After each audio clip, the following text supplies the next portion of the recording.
On August 6, 2007, the world was blessed with something that can only be seconded by the second coming of Christ. And that second coming was in the form of a show named Drunk History. Drunk History was one of those shows that you could just watch for hours on end, and it was hilarious. If you're like me, you probably watched it when you were really young, or your friends talked about it. You were at a party with the adults sitting in a room, also getting drunk while watching it. And if you're also like me, you probably grew up with the old internet. And because the internet was basically insane at the time, you can find some real gems. And one of these shining and glimmering gems went by the name of Funny or Die. I won't really do a history of Funny or Die currently because I doubt this video is gonna gain any traction, but to keep it simple currently, the things that they made were gold at the time. Between Two Ferns with Zach, whatever that means, Billy on the Street, The Landlord, and Drunk History. As you can tell by the title of the video, I'm talking about Drunk History. And more specifically, I'll go into the stories that they tell, cause they make no fucking sense. Specifically, I'm going to be talking about 3 stories. I should stop calling them stories, these are goddamn epics. All of these history lessons were easily compacted into 6 to 7 minutes of pure gold, while famous people are also getting drunk. And the 3 stories I'll be going into are Alexander Hamilton, Nikola Tesla, and Benjamin Franklin. Most of these you can still find on YouTube, and especially with the 2013 show, which they decided to just post the episodes on YouTube. But I don't know, there was some sort of animalistic spirit that made the old one incredible, and the 2013 show sort of,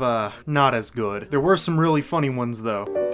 Today we're going to talk about Alexander Hamilton. I can say that Alexander Hamilton the musical has nothing compared to Drunk History. And every episode opens with this very weird title card where it shows that this person drank half a bottle or an entire bottle or drank some amount of alcohol and then started rambling on about talking history. It only makes it funnier because throughout the entire thing he's just constantly slurring his speech and falling down. And only to add on the comedy and make it funnier, they decided to film it like a porn parody. And every time they go to the acting sections, it makes it look so shitty. And I kid you not, I died of laughter as soon as it cut back to reality, and I was delivered this. I'm too drunk to keep going. But throughout the story of Aaron Burr and Alex Hammer and Nailington, he does stuff like instead of giving this formal thing, he just calls him a piece of shit. But he also contradicts himself because earlier he said that Alexander Hamilton didn't want to kill Burr because of his political belief, and he immediately says he doesn't want to do it because of his religion. You know, killing with my political beliefs because it's against his religion. But the story of Aaron Burr and Alexander Hamilton, why would you come to this video? I'm not going to give you a history lesson. Basically, they wanted a duel. But before that, Michael Cera Alexander Hamilton picks up his phone and calls his family. And he does this 2 more times in the story, by the way. And I'm not making this up. They just run through this in under 5 minutes. Michael Cera is just standing there, pistol kind of to this guy, but the person playing Aaron Burr is aiming their gun and he's saying that he's going to shoot him everywhere. But whenever Alexander Hamilton dies, it ends with the hardest line ever. Fucking Aaron Burr's not on money. You know who is? Alexander Hamilton. He's on the 10. We're going to talk about Nikola Tesla.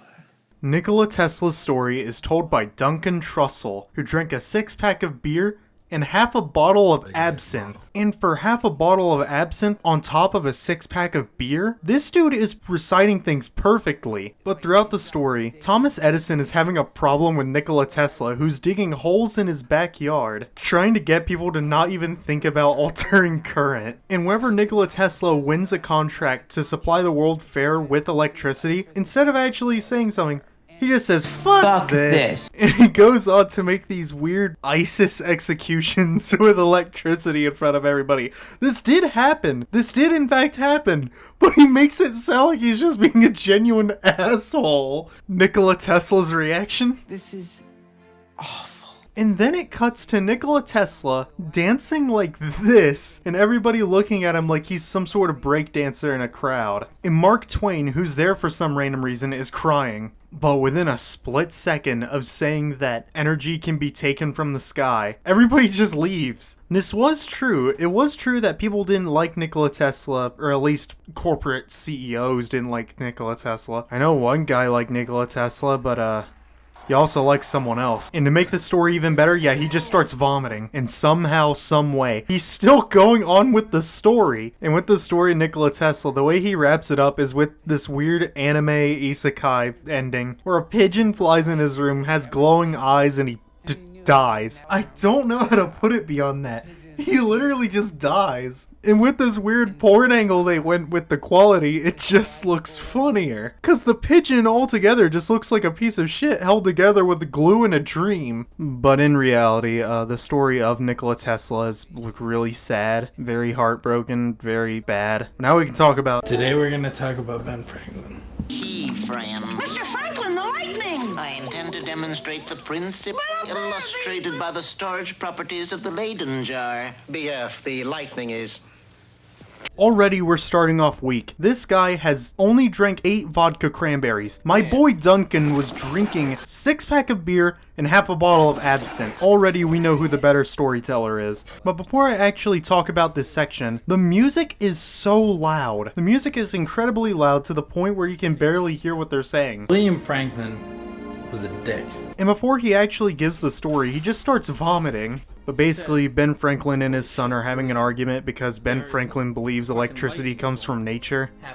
His son says it doesn't, and they go outside. But when they go outside, it's green screen rain with like color correction on blue. I'm sorry if I keep laughing, but the entire show is just like this. But when they're out in the storm, Ben Franklin's son ties a key to the kite and flies it up, only for him to go vomit again. But it's all thanks to the acts of Jack Black, Minecraft Steve, who throughout the story currently makes him look like a crappy dad. As soon as the key is hit with lightning, he just says, "Touch it." Why is he vomiting all the time? But he touches the key, it goes pop, and that was basically it. Unlike the other Drunk Histories, this one just doesn't really stand out. Drunk History as a show in general was incredible, and I'll be honest, the Drunk History show had a lot more compared to the original Drunk Histories, because you have to remember, Drunk History was picked up by Comedy Central, and from what I can find that's archived of the original Drunk History, a lot of it has either the watermark of Funny or Die, and this one archive channel which goes by the same name of Drunk History only has like 6 parts. And I'm genuinely kind of sad that there aren't really any other that are archived. There are some on the Funny or Die channel, and there is obviously the 2013 show that I do want to talk about in the future. But that is really all that I have to say about Drunk History. Thank you, Derek Waters, for probably giving me the best thing on television. This is just a little small video that I decided to make because it's late at night, I have nothing to do. So with that,